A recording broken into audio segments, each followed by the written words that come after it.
Appreciate everybody being here today. Obviously wrapping up last week, really proud of our football team and the way that we responded. We talked last week about needing to rise up as a program and as individuals, and I thought that our kids throughout their preparation and obviously building to Friday night in front of a national audience, went out there and showed what they were capable of. In no way did we play a perfect game, but I thought our guys competed and were dominant in all three phases, and that was something that we needed to see. I was proud of it. Like I said, I was proud of them for how they approached that game, their mentality, and we have to build off of that moving forward. And obviously we came back, we went to work yesterday afternoon, and that was our message to the team: is that we've got to continue to push, continue to keep that relentless spirit in growth. And we've got to work to get better. There are plenty of things that we had to clean up from the game, even with a quality victory like that. There were a lot of mistakes that were made. There were things that we have to continue to progress on, and I know that our team is hungry for improvement and to be able to get that done. But we're excited about being back home at the Liberty Bowl again here this Saturday.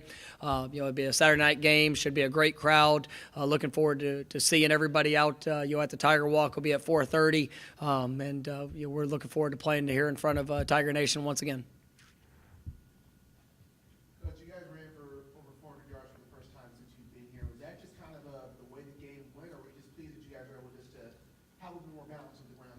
Well, I thought it was. I thought the way the game played out was how we were hoping. We knew that we knew Georgia State was going to try to stack the box a little bit, play with tight edge defenders, so we were able to loosen them up early with some runs on the perimeter. Being able to take what they were giving us in the passing game. I thought we were extremely efficient. Being able to throw the football. I think at half it was.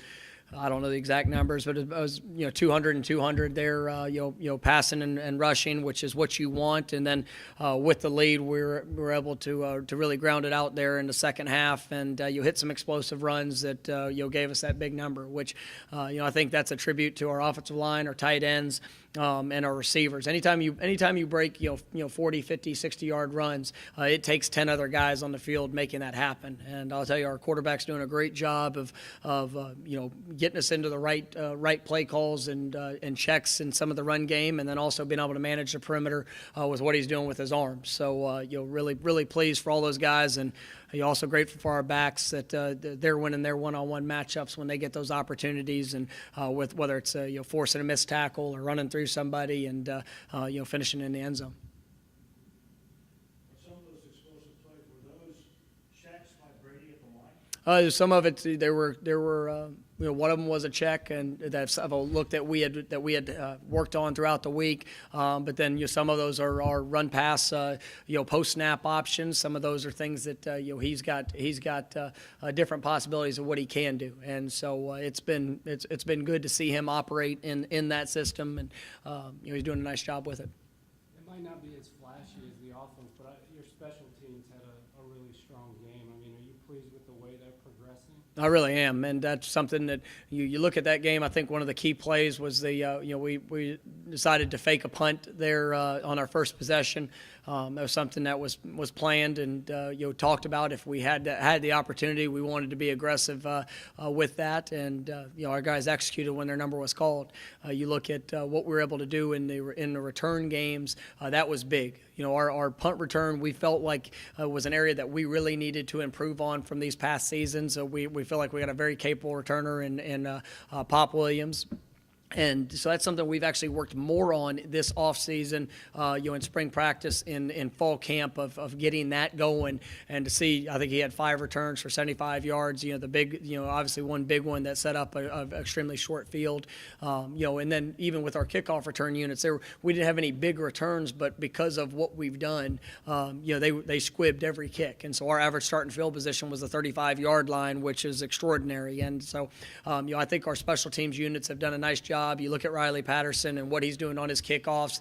The number of touchbacks he's been able to create has been awesome. Whenever the team does elect to bring it out, our guys have been relentless in their coverage. And then obviously I think one of the I mentioned it in the post game, but the 2 blocked kicks were huge. The extra point, I think that was after a 13-play drive for our guys the effort to go and create that block kick was great. And then obviously the field goal there late, at the end of the game was impressive to see. What do you see from Tim Hart this early part of the season? He seems to be really coming on. He is, and I've talked to throughout this fall camp, and here early part of the season about the depth that we have at linebacker, and I think when you see the growth of those 3 guys that are playing majority of the snaps, it's Curtis, Tim, and JJ. All of them have had explosive plays. All of them have been active throughout this season, the early part of the season. But Tim, being a younger guy, him and JJ both are obviously just sophomores, but to see the confidence they have in playing at a different speed than what we've seen from him before, that's something that was necessary, and I think that's helping our defense progress just from the play at those 3 positions.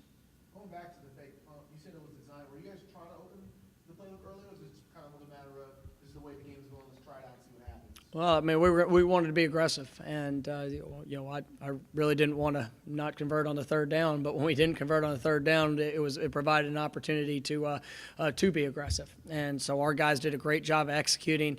At the end of the day, we take a game plan into each contest, and if the right opportunity presents itself, we know that we're going to be prepared for it.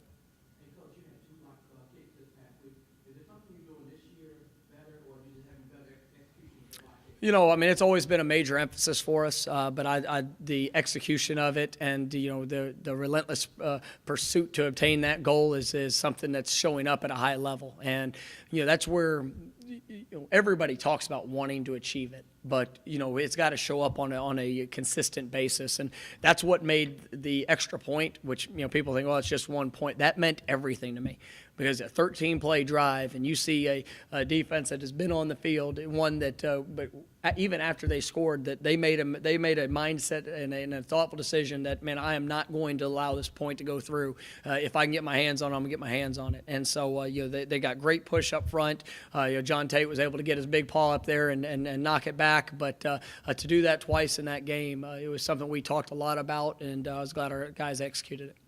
Since you're talking about defensive guys earlier, the output that Joseph Dorsey is bringing to you, is that a surprise to you? It's really not a surprise. We know, JoJo's really grown, a lot physically. Obviously the mental aspect of it. He's still such a young player. He's just a redshirt sophomore, but you've seen such growth. Last year he got a little bit of experience, on the field with defensively and a little bit at playing offensive, playing for fullback position. But this spring he was incredible, and he took that. He had a great offseason in the weight room. He's a strong young man. Obviously very explosive, but seeing that confidence carry over into these first 3 games, I mean, he's very active. And you look at John Wilson and JoJo, what they've been able to do at that end position. It's given us a lot of flexibility, and we think JoJo is you've got a chance to be a very impactful guy for us. But I'm glad he's playing at that level.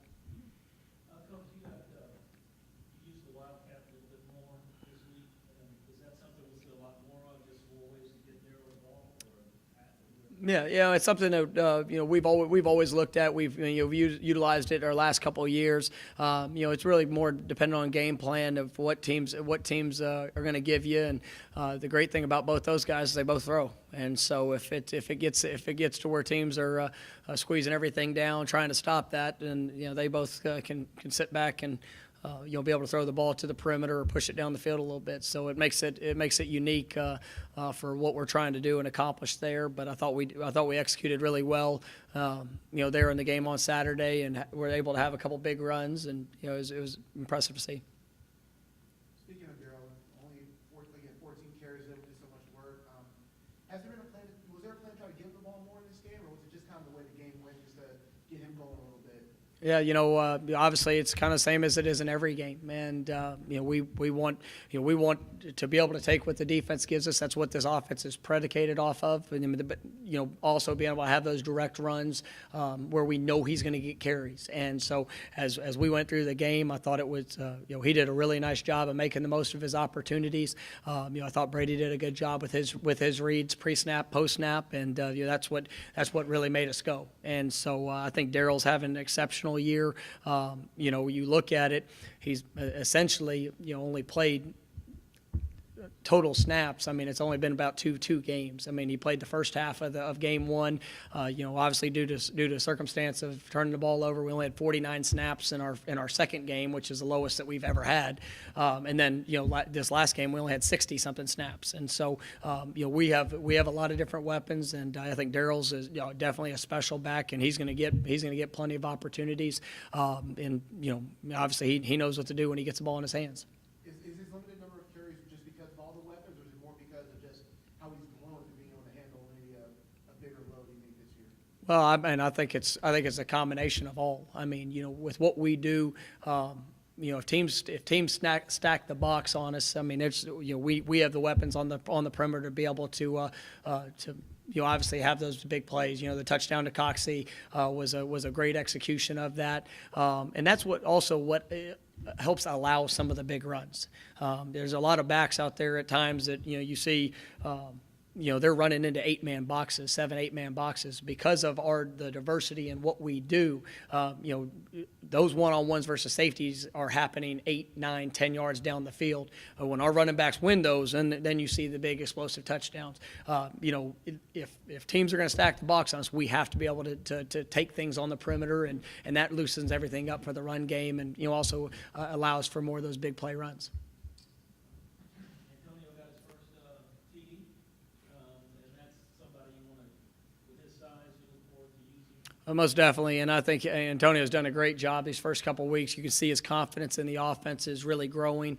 He's done a great job in special teams. Been really pleased with him there, but he's starting to play faster, and he's a guy we want to try to get the ball in his hands, at least a few times a game, or get him those opportunities. And he's coming along, and I think that's going to be a really big spark for us moving forward here as the season progresses.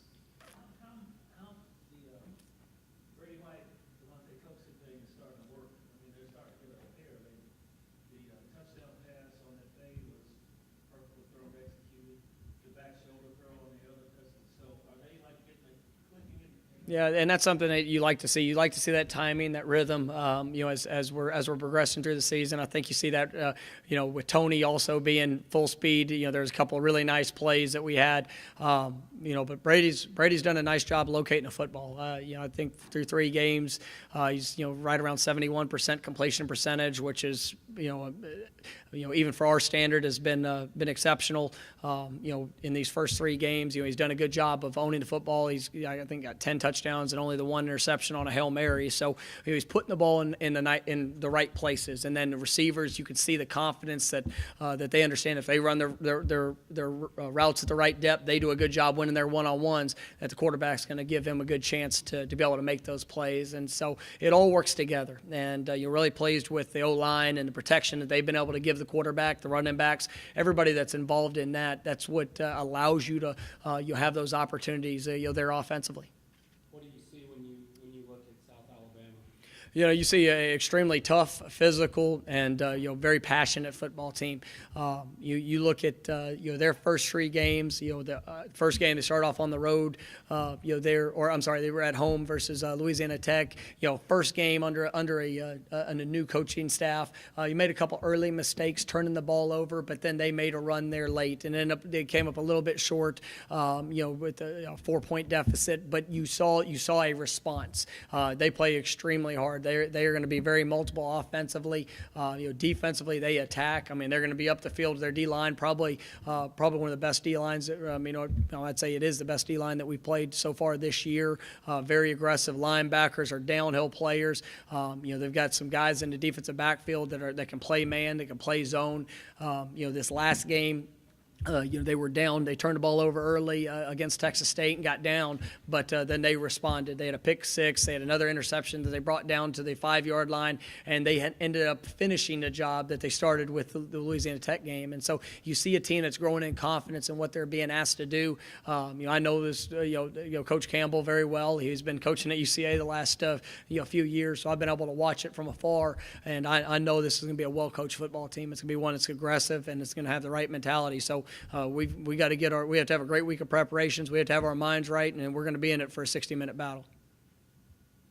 Brandon McBride in the first QB in the last 2 games, the home games, coming off the bench. What have you liked about just how he's progressing in this backup QB battle? He's coming along, and I think any time as a freshman when you get in there, it's you have to get those in-game reps. It's hard to get experience without actually stepping out there on the field and getting it when the lights are on. And so, but he's done a nice job just throughout his preparation and practice, what he's doing on his own, coming in, watching extra film. Really he understands it, and he's really one play away from being thrust in there. And so that's something for a freshman. It's sometimes hard to grasp, but he's done a really nice job with it.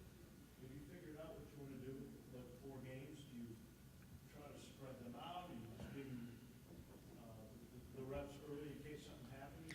Yeah, I mean, at the end of the day, I don't ever plan on who's redshirting until we get to that point. Having 4 games gives you flexibility, but when we get an opportunity for him to get in-game experience, we're gonna do that because I don't want to wait until it's that he's forced for that to be the first time he steps on the field. And right now he's played in 2 games. I am aware of that, but we're going to move forward and making sure that he is prepared. If his number is called. Speaking of number called, Kenny Gainwell, I guess he might get redshirt. Yeah, I like calling his number actually. So he's a. What was it about him? I mean, when you saw him and then how he's responded. Yeah, he's such an explosive player. He really, he fits the mold of what we're looking for to the T. He's an extremely smart young man, relentless worker. He's very humble in his approach, but so diverse in his skill set. I think you see him, in the first couple of weeks when Tony was out, he was manning that position and did a really nice job. Had a couple huge third down catches there on the road in the rain. I mean, he's just a tough football player, and he does all the little things. And then I was glad to see him in the game the other day. He gets a direct run that makes one guy miss, and then he showed off some of his speed that he has to be able to take the ball to the house. So I'm excited to watch his future, and he's a great young man. He represents everything we want to represent, and it's gonna be fun to watch him grow. Coach, your passing game is predicated on almost like a long handoff. Is there a goal that you have going in on your quarterbacks at 71% now? Do you have like a set percentage in your mind that you like? I really don't. I mean, I want it to be high, but I don't sit there. It's like, people ask about the tempo of our offense. Well, how many seconds do you want it? Well, as fast as we can. I mean, however, as fast as we can operate and execute is what I want. Completion percentage. I want every ball to be placed in the right spot. Right, I want the right decision to be made.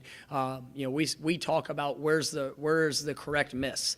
All right, I don't want to put the ball in jeopardy just to in a sense have a completion. There are great places to miss, and sometimes an incompletion is the best thing that you can have. So those are all things that I try not to get carried away with, but I definitely like that we're completing 70% of the balls that we're throwing out there, and that's a tribute to the receivers and obviously the quarterback. So what about going over the middle? You had a little bit of trouble getting a little touch on the goal line trying to hit Tony Pollard on a little circle route, but then earlier in the game, going to Coxie, I think, and the ball was a little short, the DB in the back of the helmet. That was the one to Tony, the one with the and really that was the one ball that as you go back and watch, he saw it on time. He just it's kind of something that he didn't fundamentally bring what he should have, and it's something that he noticed right on film. Made the right read, right time. I thought the other pass to Tony in the end zone was actually one of those instances where it was a great miss. It was right there before half. We were in field goal range. A linebacker dropped a little bit underneath it, so he put the ball where only Tony could get it. And so that's where you're sitting there. And yes, he could have been more aggressive and probably tried to throw the line drive ball, but if the ball gets picked in that case in the red zone, then you're giving up points. And so I thought that was actually a good pass, a good decision on where to try to locate it. But those are all things that you learn from watching film and being able to grow as the season progresses. All right, guys, thanks so much.